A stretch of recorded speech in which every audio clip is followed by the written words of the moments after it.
भारी हो विकट समैया आइल बा विपत परल बा भारी ए भोला कैसे हम जलवा चढ़ाई ए भोला कैसे हम जलवा चढ़ाई। विकट समैया आइल बा विपत परल बा भारी हो विकट समैया आइल बा विपत परल बा भारी ए भोला कैसे हम जलवा चढ़ाई ए भोला कैसे हम जलवा चढ़ाई।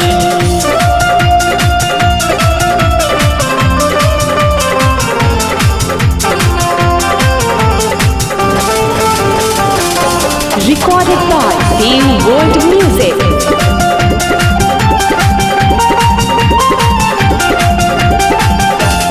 एक त कोरोना कैले बा देश में महामारी दूजे ऊ बॉर्डर पे चाइना कैले बा गद्दारी। एक त कोरोना कैले बा देश में महामारी हो दूजे ऊ बॉर्डर पे चाइना कैले बा गद्दारी। वीर गति के प्राप्त हो गईले देशवा के सिपाही वीर गति के प्राप्त हो गईले देशवा के सिपाही ए भोला कैसे हम जलवा चढ़ाई ए भोला कैसे हम जलवा चढ़ाई।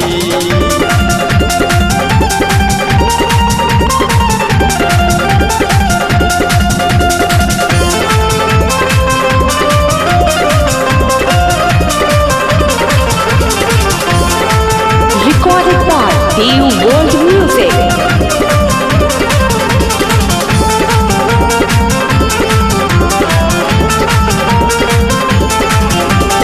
घर और द्वार छूट गईल हमसे छूट गईल रोजगारी दूर भइल पलना के ललना सुंदर बिटिया रानी। घर और द्वार छूट गईल हमसे छूट गईल रोजगारी हो दूर भइल पलना के ललना सुंदर बिटिया रानी। माई छूटल भाई छूटल आपन भइल पराई माई छूटल भाई छूटल आपन भइल पराई ए भोला कैसे हम जलवा चढ़ाई ए भोला कैसे हम जलवा चढ़ाई।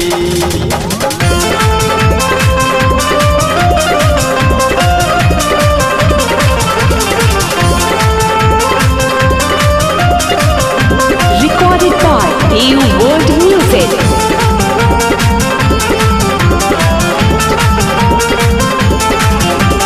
फिर से लाई खुशहाली नाता उठ जाई विश्वास हो ना हो की त ई दुनिया के कर दी विनाश हो।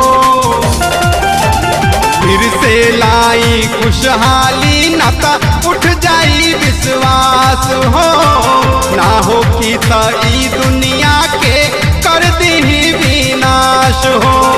ऐसे न कोई पूजा करी है केहू न शंख बजाई ऐसे न कोई पूजा करी है केहू न शंख बजाई ए भोला केहू न जलवा चढ़ाई ए भोला केहू न जलवा चढ़ाई।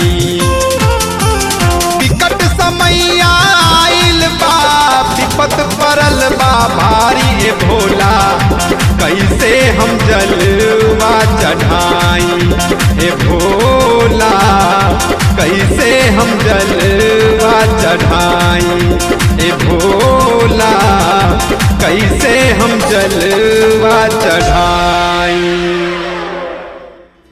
अगर आप चाहते हैं कि देव वर्ल्ड म्यूजिक का ऑडियो और वीडियो सबसे पहले आप तक पहुंचे, तो आप हमारे चैनल को सब्सक्राइब करें और साथ में घंटी को दबाना ना भूलें।